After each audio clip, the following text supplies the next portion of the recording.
Good morning and welcome to the Court of Appeals. Your panel this morning consists of, to my right, Judge Valerie Zachary, to my left, Judge Toby Hampson. Our courtroom clerk today is Eddie Saunders, and our court marshal is Mr. Richard Remilliard. We have one case on the docket for argument this morning.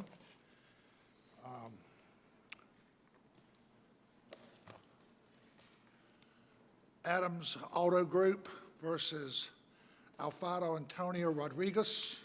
Parties are ready. Is there anything preliminarily to come before the court before we get started? Okay, well then, in that case, we will hear from the appellant. Good morning. Good morning, and may it please the court. Your Honors, my name is Jack Spencer. I'm here with my colleague Nathan White, and we represent the appellants Adams Auto and Allie Darwich. And at the outset, I'd like to reserve 10 minutes for rebuttal. 10 minutes. Yes, Your Honor. Okay. And so, Your Honors, we're here today to appeal this dismissal order as it's both contradictory on its face, it failed to apply the appropriate 12b6 standard, and fails to consider Rule 13H, and as it may lead to inconsistent verdicts regarding the same set of facts and issues, Your Honor. And specifically, that is the nature of certain checks that the appellants maintain were for the repayment of bad debt, and that the appellees maintain were for the purchase of a Ferrari Spider. And so, Your Honors, I think I'd first like to start with the face of the order, and I direct you to the record at page 90, because this order presents two issues. And the first one, and I think the most significant, is that it's contradictory on its face. And it contains language that suggests the decision wasn't based on the well-pleaded facts, but rather on judicial efficiency, which wasn't before the court. And it also fails to consider 13H. Where does it say judicial efficiency in the order? Your Honors, I believe this is contained within the text of the order, and I would cite you to two provisions. First, the order in the, I guess the middle paragraph, says that it dismisses the appellant's claims for failure to state a claim upon which relief can be granted. But if you see in the bottom of the paragraph, it says the third-party plaintiffs, the appellants, they're not precluded from filing a separate action against one or more of the third-party defendants to allege one or more of the same claims now dismissed. And so, Your Honors, it creates a contradiction. You either have a situation in which the court is saying these claims, taken as true, fail to state a claim upon relief which can be granted, and directing the appellants to file a deficient complaint in another forum, or you have a situation in which the court is saying these well-pleaded facts taken as true are sufficient to state a claim, but that they should be brought in another forum. Well, isn't what the trial court's saying is that you haven't stated a claim that may be brought as a third-party claim in this action? Well, isn't that really the gist of the trial court's order here? No, Your Honor, I would disagree respectfully, because first, this action was brought pursuant to 13H, and it was styled as third party merely because they were outside parties, but 13H is joinder of necessary counterclaim defendants. And I'd like to come back to that, but you'll see in the penultimate paragraph in this order, one of the considerations is the anticipated complexity of the litigation. And, Your Honors, the anticipated complexity of the litigation is not something that the court should consider at a 12b6. At 12b6 proceeding, they treat the appellant's facts. But again, that's not speaking to the 12b6. That's speaking to whether it's proper to have this third-party complaint litigated within this action, right? We're dealing with two separate, maybe interrelated, but two separate concepts here. We're dealing with the 13H joinder and/or third-party complaint issue, and the trial court's dealing more generally, is trying to operate under the 12b6 standard in testing that piece out, don't you think? I just don't know how the two could coexist, Your Honors, because say it is separating this action even under a Rule 14 or saying that these can't be brought together. If it's dismissing the claims, which the order states, for failure to state a claim upon which relief can be granted, I don't know how you could go into a forum and say these claims against the exact same parties and the exact same issues that have been dismissed for failing to state a claim, I mean, that would be deficient on its face. It would be challenged immediately. And then I think what it more highlights is, again, the theory of judicial efficiency, and I think there are a few other things that highlight this, but it's saying that you can bring these claims in a form, that they are well pleaded, that taken as true, they may be sufficient, but I'm not hearing it at this hearing. And, Your Honor, that hearing was not on a motion for severance. It wasn't on a motion to bifurcate. It was a motion to dismiss in which the court was required to address the claims as stated. And a trial court can, one of the options under Rule 14 is dismissal, along with severance and bifurcation, correct? And yes, Your Honor, and what I'd say is that Rule 13 is the mechanism that we use to bring these parties, and Rule 13H more specifically. And Well, let's, before we get there, we've got a sort of an appellate jurisdictional issue that we have to address before we ever reach yes, Your the Honor. merits of this appeal, correct? And your arguments are generally procedural. And so the procedural posture of this case at this point is we still have the sort of the underlying, basically breach of contract complaint by the plaintiff against your client, your clients, I should say. The dismissal order at issue here does not dismiss the counterclaims, arguably does not dismiss the counterclaims from your client against the plaintiff specifically. Yes, sir. It merely dismisses the third-party claims. So, yet, you argue in your brief that this is a final order. So my first question is this a final order or is this an interlocutory order? Your Honors, I would first argue that it's a final order, and I would state that because this is a unique situation in which, you know, a final judgment, and I'd cite you to CBP Reservation, Inc. versus Mountain Air Farms in North Carolina. That's 134 North Carolina App 169. And I can restate that, Your Honors, if you'd like. Okay. Oh, One moment. Mr. Saunders, our clock's not running. It is now. Let me check my time. I didn't bring my, About 6 minutes. start at 9:35 and the current time, Toby, I'm left my, It's been about 6 minutes. okay. So- All right. successfully. Thank you, Your Honors. We'll try to be generous. Thank I you. appreciate that. Thank you. And so, Your Honors, I would say this is distinguishable because the cases cited in the appellee's motion to dismiss, they all deal with situations in which they dismiss some but not all of the claims against one or more. You know, you've got a defendant, plaintiff, a traditional one-way, two-way transaction. And here, Your Honors, like I was citing in that case, it says, an order's final if it's leaving nothing to be judicially determined between a party and the trial court. And, Your Honors, there is nothing to be judicially determined between the third-party defendants. There are no more decisions. They are gone. All claims and actions are gone against them. They are completely wiped out. Which implicates potentially Rule 54B. And you made the certification request, because that's what 54B says, right? If it's Yes, a sir. final, otherwise final judgment, party or parties, claim or claims, the trial court may certify it for immediate appeal, and thereby essentially rendering that order final, Yes, sir. not interlocutory. And that didn't happen here, and obviously you raised that as an Yes, Your Honor. issue in this case. So the first question is a trial court's decision whether or not to certify Rule 54 under Rule 54B even reviewable by this court?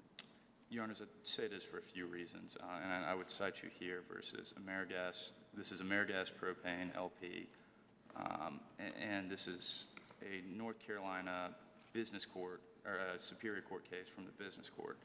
And basically what it says, and it cites Akeva LLC versus Adidas AM Inc., which is a case from the Middle District of North Carolina, and it states that the court may appeal an interlocutory order when there's clear error. And, Your Honors, what the court was tasked with at that hearing was determining if the judgment was final or not, or to quote the Rule 54B language, the court has to determine that there's no just reason for delay, and it was so determined within its judgment. And so, Your Honors, as we've cited in the brief, at the hearing itself, there were arguments based on the merits, and the appellants have raised the issue that, you know, the objection has to be clear. And I would say, pursuant to North Carolina Rule of Appellate Procedure, an objection is clear from the record where a party presents the specific grounds that were not apparent from the context. And Your Honor, I would say in that hearing, the grounds for this appeal were apparent. And I'd cite you to the 22nd November 2021 hearing transcript, and that's at page 33, line 18 through 23, and that's Mr. White speaking. He says, "So I just want to make very clear for the appellate court that that's why we really should be focused on. And just a kind of global objection at this hearing and the prior hearing although we're talking about certification here, we're still within the context of the 12B6 motion. And we've But got- let's talk, so when you get to Rule 54B, though, a trial court's not sort of bound by the pleadings, the complaint. Isn't part of the determination as to whether this should be immediately appealable, where there's a reason to delay the litigation to allow an immediate appeal or to allow the proceedings to continue? Aren't there any number of factors the trial court could consider? The nature of the discovery that's got to come up, what the issues at trial may ultimately look like, what the potential facts that may remain at issue might look like in order to make those determinations. So what authority can you point me to that on a 12B6, partial 12B6, we'll call it, a trial court can only look at the allegations in the complaint, and how would that work in trying to make that 54B certification? Well, Your Honor, I'd first note this was a strange procedural posture. We really planned on submitting competing orders, and oral argument was requested on this issue, and so it was kind of a unique setting. But I think the only real argument here is that based on the transcript at the hearing, it appeared that the court called for merits-based arguments and didn't address the issue of no just reason for delay. Well, actually, what the transcript reflects is that the trial court was really trying to flesh out a substantial right argument. The trial court was asking, tell me about, what is the right that's going to be prejudiced if we proceed? I mean, that was the question that was being posed to y'all during that hearing. The trial court, the trial court wasn't asking for trial on the merits. The trial court was trying to get a forecast of what was happening going forward. Your Honors, I would say at certain points, and these are cited in the brief, that it was asking us to present arguments as to why, what sufficiency, proof, evidence.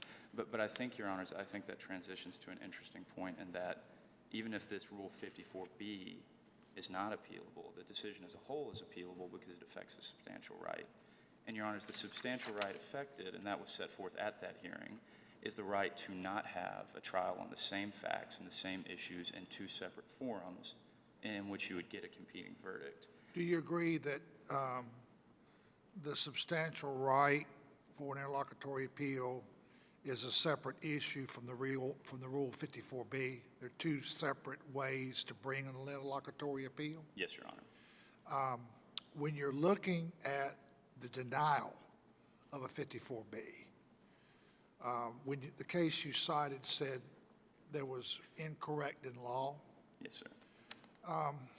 Isn't that an affirmation that we're reviewing that trial court's 54B decision under an abuse of discretion? Your Honor, as we viewed it, was a clear error, but if you view it as an abuse of discretion, obviously I would defer to the court, and I think the argument is still the same. That Well, a misapprehension of law is an abuse of discretion. Yes, Your Honor. The judge doesn't have the discretion to not correctly apply the law. Yes, Your Honor.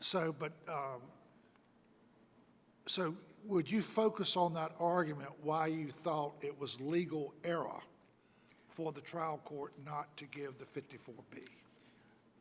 I don't want Your to Honor. direct your argument, but at No, some Your Honor. point.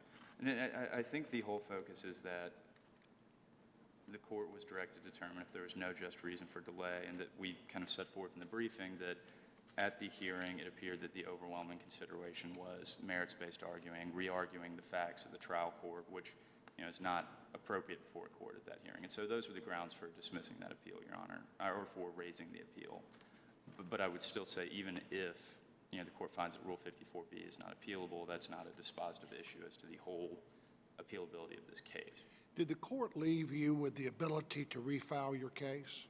I think that's an interesting question, Your Honor. I think it's back to the kind of contradictions contained within the order, because you've got language saying that this case was dismissed for failure to state a claim for which relief can be granted, and those are the counterclaims and third-party complaint claims. And so you've got the court stating these are insufficient, but then again, the court at the bottom stating that these claims can be brought separately, that they are sufficient to bring in a separate proceeding. And I think that goes beyond 13H and 14A, Your Honors. That's a decision essentially saying that, taking these well-pleaded facts as true, these can go forward in another proceeding. And I think, again, that gets back to the argument that this was a consideration of judicial efficiency. And I would cite, Your Honors, again, to record page 90, in that penultimate paragraph. This order was made in the anticipation of complexity of litigation, and that's not a consideration that a court should have at a 12b6. If they're determining the efficiency of the allegations as pleaded in the complaint, why does judicial efficiency matter at a 12b6 stage? Well, let me ask you this then. Are these third-party defendants necessary parties, or is it just a permissive joinder? Your Honors, these are necessary parties, and that's, if I could bring you to the language of Rule 13H, they're parties necessary for granting complete relief for a counterclaim. And so we cited a Rule 13H in our pleadings at page 35 of the record, and the language of Rule 13H reads, when the presence of parties other than those to the original action is required for the granting of complete relief and the determination of a counterclaim or cross-claim, the court shall order them to be brought in as defendants. And so, Your Honors, that was kind of a procedural issue, again, with this order, that we brought these claims pursuant to Rule 13H, and we made it very clear that we brought these pursuant to Rule 13H. And those are not third-party practices. And as I stated earlier, they were styled as third-party defendants merely because they were outside parties, but it was clear that these were brought pursuant to 13H. It was more of a consistency and ease of the court reason we left it as is. And that's set forth in the, I believe it's the brief, page 17. Had you brought them in not as third parties, but as added parties, would that have made a difference? Yes, Your Honor. If we brought them in pursuant to Rule 14, we would not. It would have been improper to bring them pursuant to Rule 14. We would not have been able to take them in. Thank you. So, Your Honor, it rests solely on Rule 13. And I think I'd just like... Well, your complaint, though. I mean, look, your own complaint, record page 35, says pursuant to Rules 13 and 14 of the North Carolina Rules of Civil Procedure. It's styled counterclaims and third-party complaint. I mean, I recognize headings don't matter, but we have to look at the context of what y'all filed, too. I mean... Yes, Your Honor, but this isn't a zero-sum game. Like, this isn't mutually exclusive. You can join pursuant to 13H and 14. Doing 14 doesn't preclude you from doing 13. And so we admit 14 was left over as, we can call it a Scrivener's error, but a vestige. But your allegations there are basically that, SRAuto, the plaintiff, from y'all's standpoint, was nothing more than a transportation company, that they had nothing to do with car brokering. And then, on the other hand, you've got, allegations of this sort of, family enterprise involving Saga.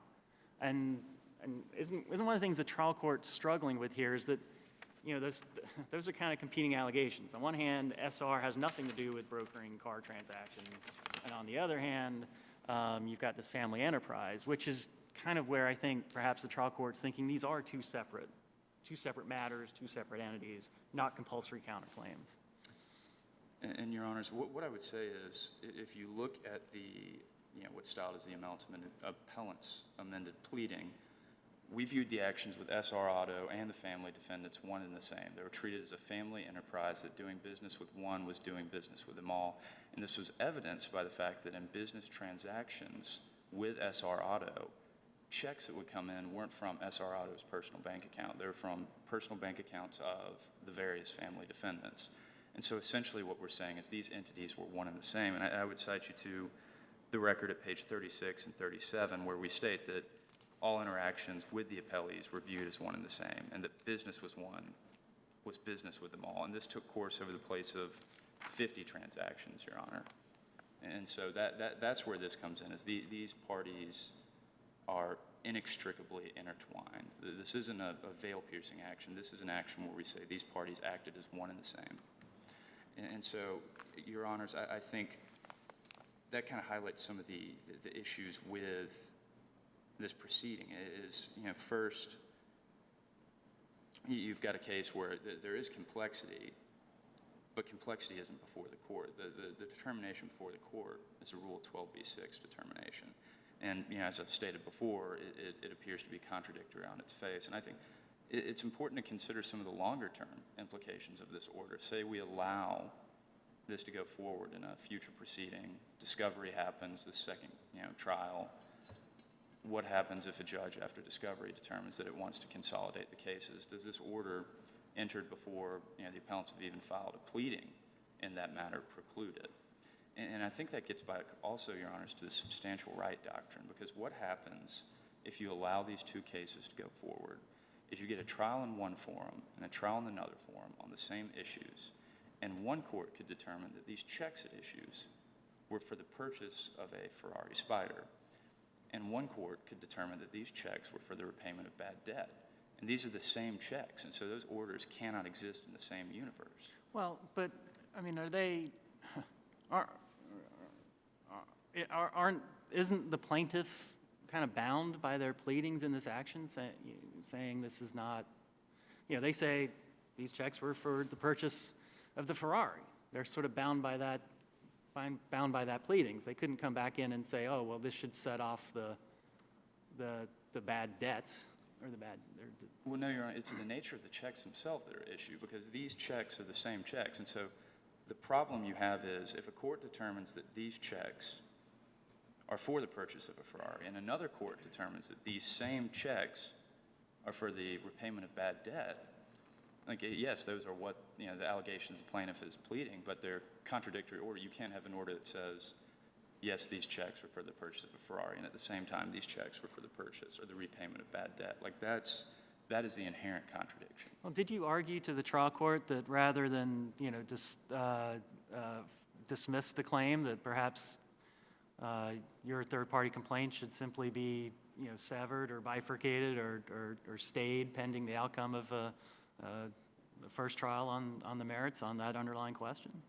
Your Honors, I don't think the trial court addressed it, but I think at this early stage, Did you raise it? The only thing I believe that was raised at the end was potentially a request to amend the complaint again. But I think the case is currently stayed just by nature of the appeal. And so you've got two cases that haven't moved forward that would be, pending your decision starting at right about the same time. And so that's what highlights that risk. Because it would be maybe different if, this case is already at discovery. This is taken off. It's motion to dismiss, or motion for summary judgment. But here you've got essentially two cases that you'd have to have a race to the courthouse. And so that kind of goes against, that's why the substantial right doctrine exists, is to avoid that situation. You have about 12 seconds if you want to preserve your full 10 minutes. I think I'd like to preserve them, Your Honors. Okay, thank you.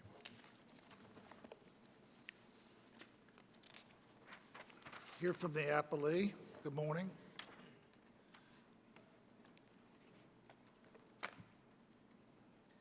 Good morning, Your Honor. Alex Heroy from James McElroy and Deal in Charlotte on behalf of the appellees SRAuto, Luis Guillermo Martinez, his wife Sorana, Jorge Luis, and sorry, I forgot the name. Dariana. And Mr. Luis Guillermo Martinez and his wife Sorana are here in the gallery in the first row. Would you introduce counsel, please? Yes, and this is Mr. Derek Adler, and he represents the remaining third-party defendants, Luis Herminia Martinez and his wife, Alfida. Do y'all plan to bifurcate your time? Yes, Your Honor. I was planning on using 25 minutes and reserving 5 minutes for Mr. Adler. Okay, all right. Your Honor, first, I think we have a threshold issue of appellate jurisdiction. As you know, there's two ways to get to. Well, court's already raised that this is, could be viewed interlocutory. There are two ways it can come. It can come as a substantial right, or it can come on a Rule 54B certification, and if there's an error of law according to precedent he has cited in the denial of a 54B, then we could review that possibly de novo as opposed to an abuse of discretion on the denial. So is that what you're referring to? Yes, Your Honor, absolutely. Under the Rule 54B standard, the denial of a Rule 54B certification is not reviewable by this court under the Van Engel case that was cited in our briefs. So we don't get we don't get there under Rule 54B. If there was a clear error, would it not be, if the trial judge, his denial of the 54B, if there was prejudice, no just reason for delay, could we not review that decision?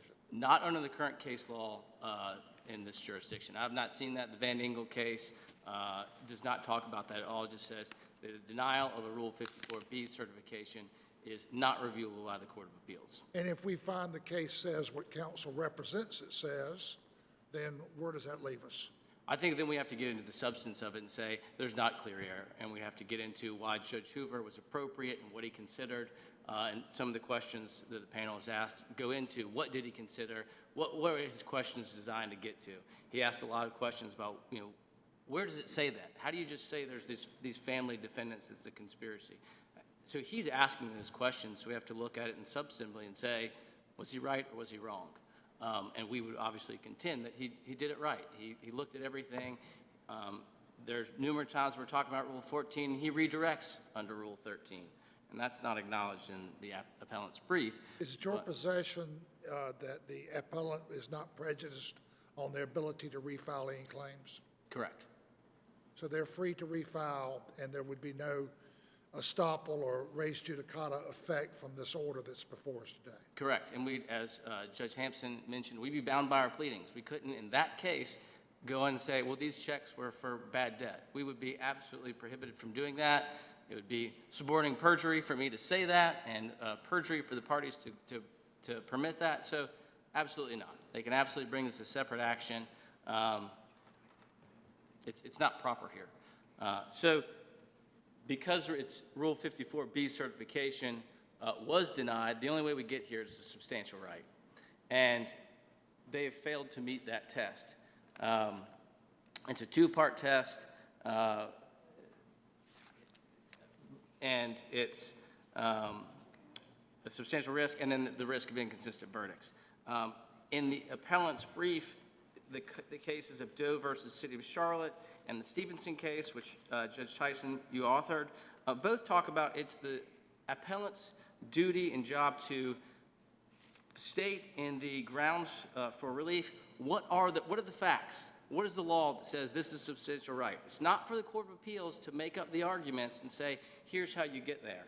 It's for the appellant to put it in the grounds for relief. And they didn't do that. They do cite to 1-277 that is the substantial right doctrine, but they don't say why it is. They really just talk about Judge Hoover messed up. Judge Hoover got an error wrong. He's argued two things. This morning, he's argued inconsistent verdicts, and he's argued preclusive effect of the order, both of which, if true, would be a substantial right. You do agree with that? I do agree with that, Your Honor. I don't agree that it's in their briefs, which is important, but I do agree they argue about it today. I do think factually it cannot be inconsistent verdicts.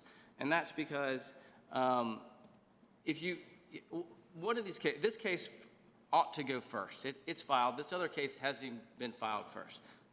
There's two outcomes. Either we win and the checks are for a Ferrari, in which case they've got this other claim for these bad debts, and we're going to say they're for a Ferrari. We're not going to be able to claim in that separate second lawsuit that they were for bad debt. It's been concluded.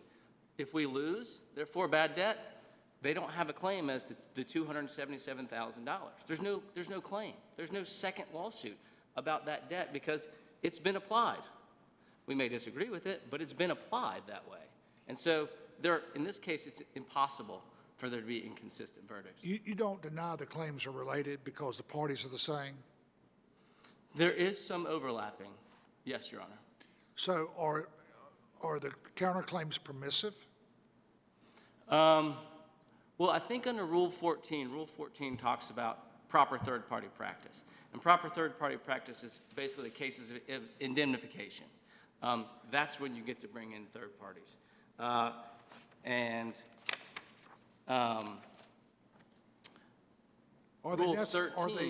necessary parties? You're correct, Your Honor. Rule 13 talks about whether they're necessary to a final judgment. They're not. They're absolutely not. Think of joint and several liability. You could sue 2 out of the 3 people that you think are defendants. You don't have to sue all 3, and it's absolutely perfectly fine to sue 2 of the 3, and that's a final judgment, and it's enforceable. It's no different here. They prevail in this case, and these are bad checks going to the bad debt, and that's definitive as the SRAuto. And they can have those counterclaims and say, SRAuto, you owe any deficiency. And then they can have a separate lawsuit for all these other people that they say participated in it, which of course the pleadings are contradictory when they say SRAuto is just a transport company, and we never dealt with some of these people. We never dealt with the wives in some instances. So they're going to have to, meet that burden in another case, but it's not necessary whatsoever. That's not been argued until this morning. That's the first time we've heard it. It's not in their briefs, and I think that's important to note as well. How about judicial economy? Well, we would suggest that it's judicial economy to have them separate because it's very confusing, and they're saying, we have checks that have VIN numbers for a Ferrari, and they're trying to bring in this old debt, some of which is years and years old, that is from some of the defendants, not all. If you look at their pleading, there's a chart, and there's a list of the bad debt checks. It's only from 3 of these third-party defendants. It's not even from all of them. So how they get everybody in the entire family is kind of beyond me. But, so no, I think it's more efficient to do it this way. This is a straightforward breach of contract case. Do we pay the money and do you owe it? It's simpler. And then, as I talked about before, if we prevail, it ends the issue. I mean, if we prevail, then it's been established that these go towards the Ferrari. If we lose, their claims as the $277,000 are over. You've got one trial, and it decides these issues in that case, if we lose. So shouldn't the jury hear both arguments? Well, they're not prohibited from bringing up those in their counterclaims. So they could still assert those in the same action? As to SRAuto, yes, Your Honor. I think that is permissible, and that's the way the rules allow for it. I mean, it would be an argument that there simply was no contract in essence, that there was no contract for the purchase of the Ferrari. Yes, Your Honor. That's not what, yeah. It's no different than a set-off in any other case of a breach of contract.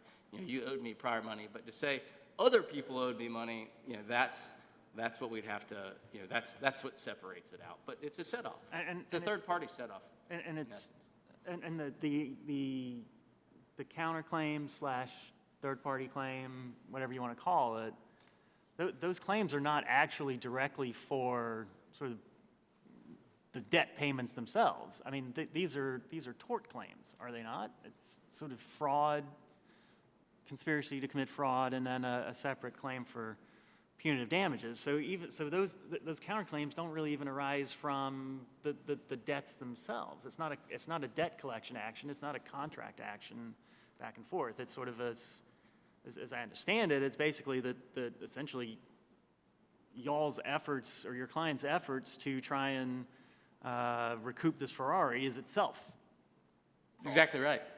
Yeah. The way it reads. So it really doesn't have anything to do with the underlying contract. Yeah, and to your point, they don't even bring up the Ferrari in their third-party complaint at all, other than to say it's not for that, but they don't even bring up that transaction. So absolutely, absolutely.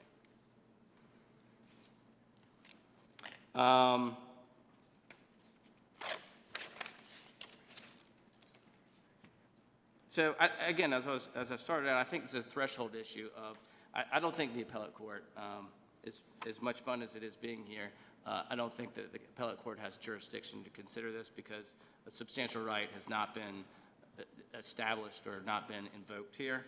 I don't think there's a chance for inconsistent verdicts, and therefore the case law does talk about it. It can be a substantial right to have 2 trials where an inconsistent verdict is possible. It is not a substantial right just for convenience that you want to have everything in one trial. That is not. I go back to my earlier question, are these permissive parties or necessary parties? Because I think that's going to answer that question, is it not? Yes, Your Honor. I think they're permissive, and that would be in the sound discretion of the trial court. Under Rule 13, for them to be necessary, they have to be required for a final they have to be necessary for a final judgment. And they're simply not. I go back to my joint and several tortfeasor analogy is you don't have to sue everyone. It's okay to sue 2 out of 3 of the people that you think wronged you. And that's what we have here. You're not And then they can bring in each other if they have some type of intermediary indemnity among themselves. Is that? Yes, Your Honor. Exactly right. Exactly right. So I do think it's permissive, and in this case, the trial court said, I'm not going to allow it. That's going to be too complex, and it's not proper third-party practice, so I'm not going to allow that. But I'm going to let you go do it in a separate action. I'm not precluding that. And of course, we argued at the trial court, we aren't either. Go file that separate lawsuit. We have no problems with that. So I think, again, as a threshold matter, we shouldn't be here. And then kind of if we get beyond that, assuming we were, then they argue that there was a misapplication of the 12b6 standard. I don't think in reviewing the transcript that occurred. I think Judge Hoover asked very pointed questions, and there are several times when we're talking about Rule 14, and he redirects and says, well, they're bringing it up under Rule 13. Tell me why that's wrong. And so he got it. I think he's right about the application of Rule 13 and 14. So I think he properly dismissed the third-party claims in this case.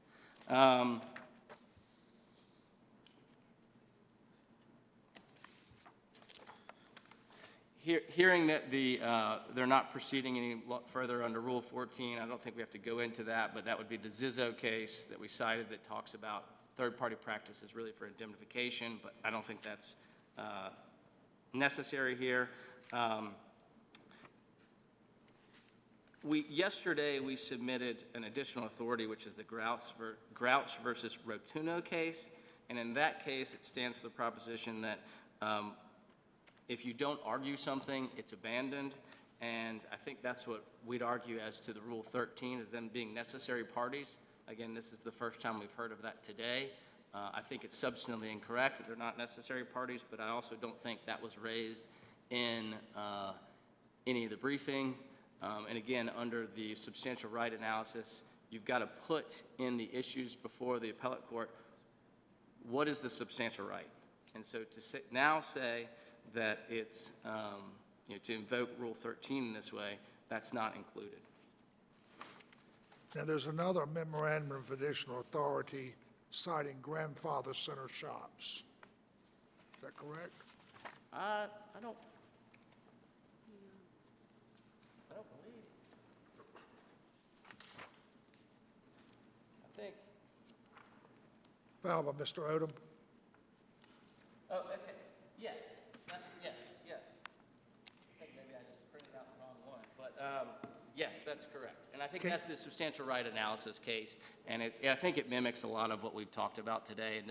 I don't think it changes anything, but it does go to show that the substantial right analysis has not changed, and you have to invoke the court's authority for appellate jurisdiction, and that's just not. So this was just additional support on that issue? Yes, Your Honor. Not intended to bring up a new or separate?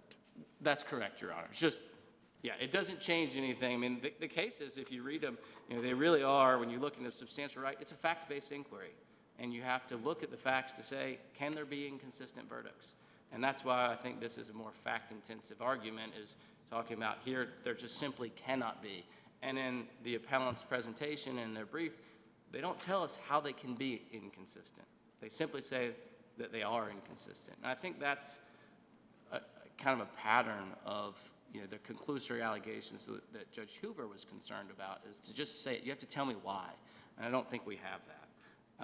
Now, this you haven't answered this complaint, have you?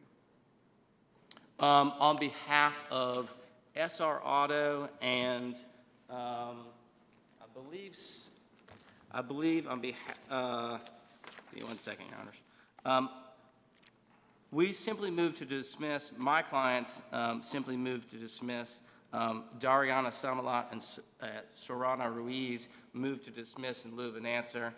My other clients, Luis Guillermo Martinez, Saga Auto Sales, we did answer it. And Jorge Luis Martinez, we did answer it. Has there been discovery in the case at all?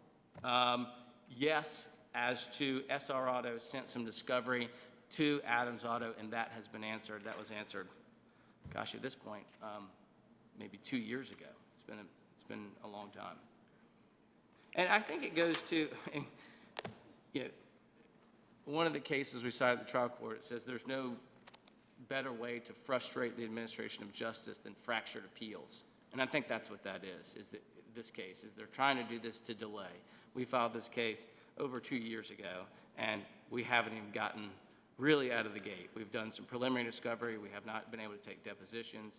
And because of this issue and trying to bring in these other unrelated issues, unrelated transactions.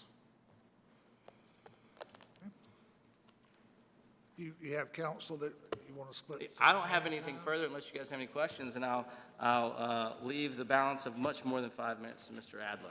Well, you're very generous with counsel. Thank you. Let the record show.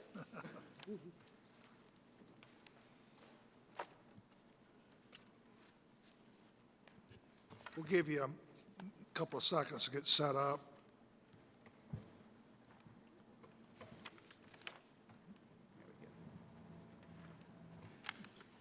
Thank you.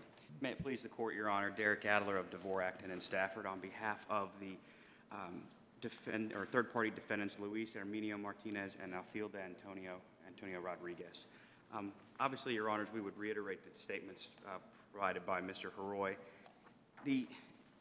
One of the things I wrote down, Mr. Hampson kind of jumped on it very early, and I would like to circle back and kind of bookend this, is he said two separate concepts. And I think there's, from reading the briefs last night and this morning, that again, the thing that the appellants kind of jump out is that Hoover misapplied this 12b6 standard. You know, you have to accept everything that we put into this third-party complaint as 100% true, the gospel. That is what the 12b6 standard requires. And as Judge Hampson pointed out, there's two separate concepts at play here. In fact, there could be three. You have 12b6, but you also have your 13H analysis. You have your Rule 14 analysis. 13H and 14, they're not constrained by this, accept everything we say under 12b6. And furthermore, as we've cited in the briefs, 12b6 does not say you have to give blind faith to just any allegation contained in a complaint. It does not provide that. It says we don't have to accept unreasonable inferences. We don't have to accept conclusory allegations. So frankly, Your Honors, we believe that, and Judge Hoover's basically 2 hearings of this matter did an admirable job of trying to flesh out and work through a very unnecessary, complicated web of parties and claims. The initial complaint, as it is very straightforward. It's very simple. We paid money. We believe it's for a Ferrari. The second lawsuit, you owe a bunch of money. Those are 2 separate lawsuits that are very simple and can be litigated separately. Why do we have to combine it into this web? And I think, like I said, Hoover did an admirable job trying to parse through that and say, look, you know, I hear what you're saying, but show me in the complaint where you can show that these parties are just some family, you know, family group that has participated in just some large-scale acts of deception. He said, you know, they point to, he wanted evidence, he wanted proof. He wanted it from the complaint because they are making these conclusory allegations in their third-party complaint that say this is some, you know, grand conspiracy with 7 different individual plaintiffs or defendants, when in fact, only I think 2 or 3 of them actually signed these checks that they alleged in the third-party complaint were bounced. So, and Judge Hoover's, you know, looking at them and saying, I can't support this conclusory allegation unless you give me more. So, Well, I guess that's always the tension on a 12b6 and a Rule 56. You do agree that all the well-pleaded facts are construed in the light most favorable to the non-moving party, and the court must take them as true on a 12b6. And if there is a factual dispute, if there are more, quote, facts needed, then 12b6 is improper. You agree with that as a basic concept, right? I do, Your Honor. So if the judge is saying there's more facts needed, doesn't that mitigate toward their position? Well, I think you have to also understand that this is also viewed under the lens of Rule 14. In Rule 14, of course, I think, reading their briefs and their argument today, I think that's So we can't look at the 12b6 in isolation? Is that what you're saying? That is my position, Your Honor. I think, like I said, 12b6, 13H, and Rule 14 all need to be viewed together. I mean, there's an opinion that you penned, U.S. Bank Trust v. Rogers, from back, I think, just about a year ago that we discussed with the trial court. And I think that was brought under Rule 19 analysis, but it was the same basic facts. What you had was them trying to bring in Wells Fargo as a third-party defendant. They did it under Rule 15. You know, they asked for permission to bring them in, and the court, under the lens of Rule 15 and 19, says, we're not going to allow you to do that. They dismissed or they denied it without prejudice, said you can bring a separate action, and held this would unnecessarily complicate the issues. I feel that Judge Hoover echoed that sentiment in this, of course, it was the lens of Rule 13H and 14, but it has the same effect. It's the same purpose. I mean, they're seeking the same ends, which is to combine these cases to seek what we contend is what I call a third-party set-off. I've never actually seen a third-party set-off, but that's what the effect of this would have.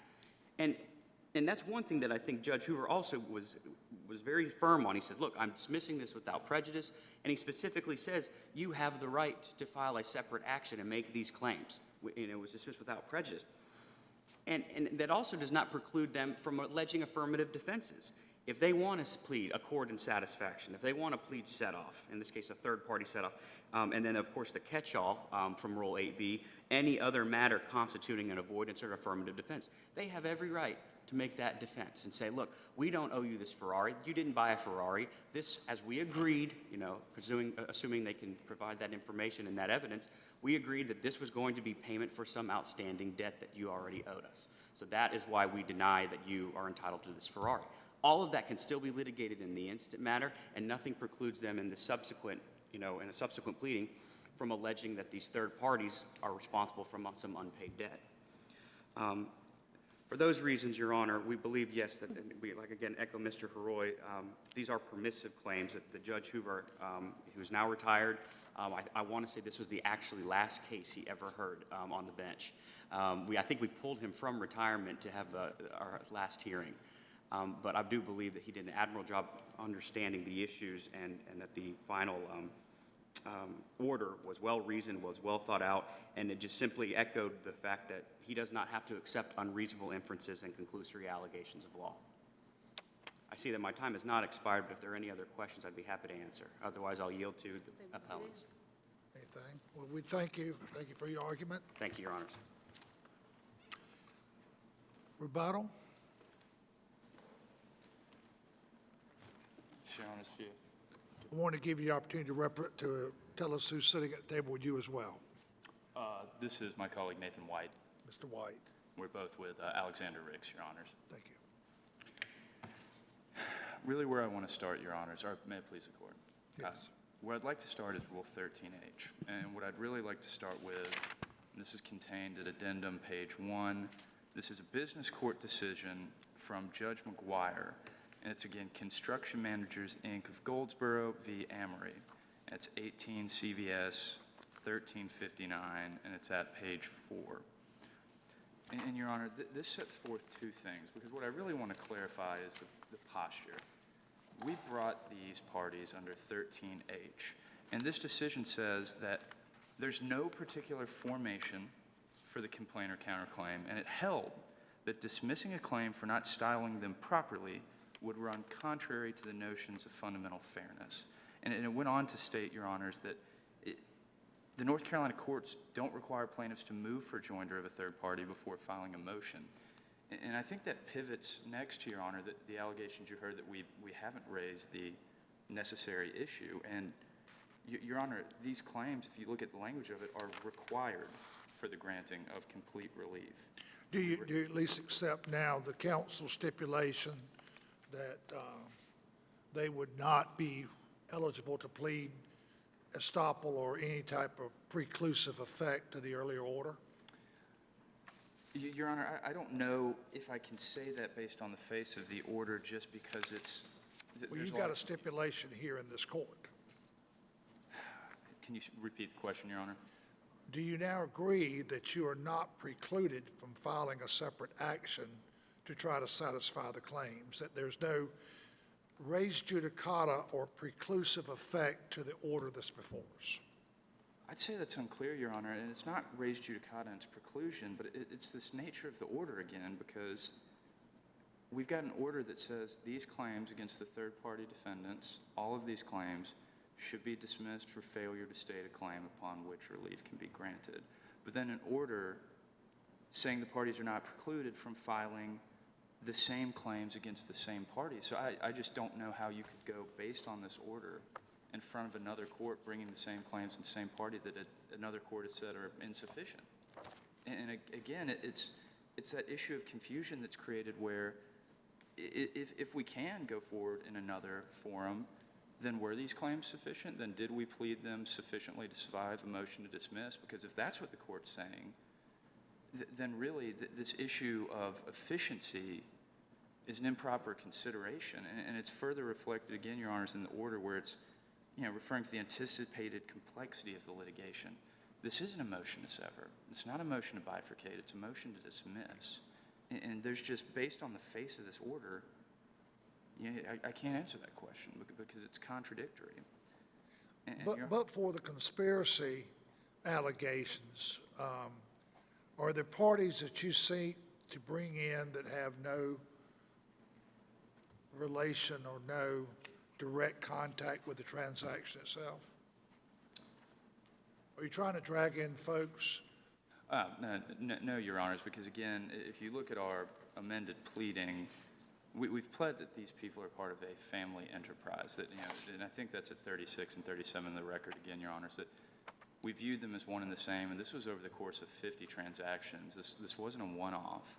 It's a situation where you look at the bad checks issued, and we set forth a chart, I believe at page, it's either 42 or 44 of the checks for the bad check debt, and then the checks themselves for the purchase that they allege were for the Ferrari and we allege were for the repayment were also from a variety of family defendants. So they're not SRAuto checks signed by a family defendant. They are checks from the personal bank accounts. And so that's why in these interactions, and that's what's pled in our complaint, they're one and the same. And so we're not just bringing these parties in for the sake of bringing them in. They are necessary, again, pursuant to Rule 13H, for the granting of complete relief on those claims. And I find it, I'd just like to correct the record, Your Honor. We have stated that this is necessary. The second issue on appeal relates to 13H and relates to the fact that we believe these parties are necessary, that they have to be brought in order to afford that relief. So, but where in those allegations, I mean, there's obviously in that chart, none of those checks are from SRAuto accounts. And allegation 66, paragraph 66, it says the worthless checks constituting the bad check debt were issued on behalf of the family defendants and Saga by the various signers in relation to transactions between the family defendants, Saga, and Adams Auto. And so I think the question becomes, how does that have any connection, any relation? What are the allegations in your complaint that say these were actions, in fact, of SRAuto? And doesn't the fact you're not bringing a piercing claim, as you say in your own briefing, you're not bringing the piercing claim, doesn't that create a problem in terms of actually making this a compulsory counterclaim against these third parties? No, Your Honor, because the whole point of the claim is that we viewed SRAuto and the family defense, they're one venture. You could almost view it as SRAuto is the corporate member of this family enterprise. Because it's run by... Isn't the entity entitled to integrity unless you pierce that veil? No, Your Honor, because traditionally in a veil-piercing action, you're dealing with shareholders going after company mismanagement, with obligations to the shareholders. This isn't going after company mismanagement. This is going after, we pled fraud and civil conspiracy as part of that. This is a group venture, and, we're not weighing into maybe abuse of the corporate form. We're saying that SRAuto was a necessary part of this group venture to defraud the appellants. And so that's... So you're not attacking the integrity of SRAuto? Only to the extent that we believe that they were used as a vehicle for these transactions and were treated, they were the corporate entity used by this family. But it's not, like I said, we're not piercing the veil. We're just saying these parties acted in concert with one another. And at least, some of the third-party defendants are, officers of that entity. And that's kind of where the tie-in is. They operated as one and the same. And that's, again, why you see, checks coming from personal bank accounts and with one from SRAuto. It's fluid, but it's not a veil-piercing action, Your Honors. And so, You know, briefly, I think, just getting back to that issue, we have raised the necessary issue, Your Honor. That's one of the key questions on appeal. And, you know, if you're going between required and necessary, I would argue that that's semantics. And we have claimed that they are required and therefore are necessary for the granting of complete relief. And as to the interlock. And if we found that they're permissive, then we should affirm the trial court's order? Your Honor, so you're saying if you find that it's permissive counterclaims against those third parties, I think you still get back to the issue with the trial court order of the contradictory statements and whether or not it's really, you know, addressing Rule 12b6 standard. So I don't know if I can say that at this stage. If the court would find that you're not precluded from those claims, that you can bring them separately In this forum or in another? in another? I think that gets back to the issue that the order, you know, does say at one point we're not precluded, but at the same time it says these claims were dismissed for failure to state, you know, the exact claims, and calls for us to file the exact same claims. So it maybe on the face it doesn't say preclusion, but I think it would be certainly difficult to come to another court and say, you know, these claims against these parties have been dismissed, the same ones, for failure to state a claim, but we're going to bring them here.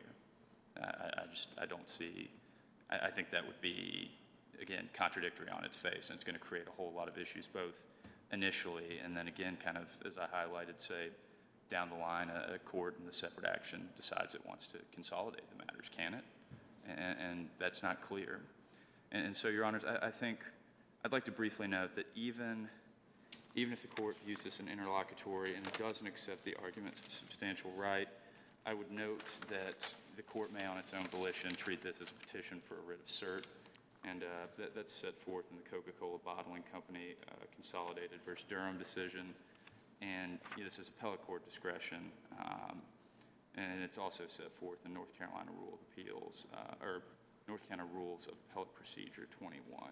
And so I think that might be another way in which the court could address this issue, because again, we have these two issues with the order, and the order is what matters. And getting back to 13H, the order is silent as to 13H, and it's very clear that throughout these proceedings, we were bringing these parties to 13H, that any reference to 14H was a vestige, but the arguments themselves, you know, noting even the fact that they're not mutually exclusive, the arguments we made were pursuant to Rule 13H, and this order doesn't even address them. And in fact, it says this was improper third-party practice, and noted that the parties do not seek indemnification or contribution. That doesn't relate to 13H, that relates to 14A. And finally, I would just close, Your Honors, with something I've been going back to again and again, is that this order on its face is contradictory. And the fact that it references the anticipated complexity of litigation and the posture below the trial court, which, you know, said it didn't want to muddy up the waters and that this would be efficient, it shows that this determination was made for judicial efficiency. It was, you know, it's what the court viewed as best, not, you know, an application of the 12b6 standard. And so, Your Honors, what I would say is that this court needs to reverse and remand the order in order for there to be an application of Rule 12b6, because that's all that was before the court that day. And, Your Honors, So the efficiency argument would only go if we would find the parties are necessary, not if they were permissive. I say yes. Because otherwise, it would be within the trial court's discretion on efficiency. You agree Yes, with Your that? Honor. Okay? Thank you. Thank you for your arguments. That will conclude today's orally argued session. Mr. Saunders, if you will adjourn court, and then we will reconvene for our ceremonial session after we give counsel a few minutes to clear the courtroom. We are having a swearing in of a new attorney. Y'all are welcome to stay for that event. If you need to go, we certainly understand that too, but that's your discretion if you'd like to remain for that event or not. Thank you.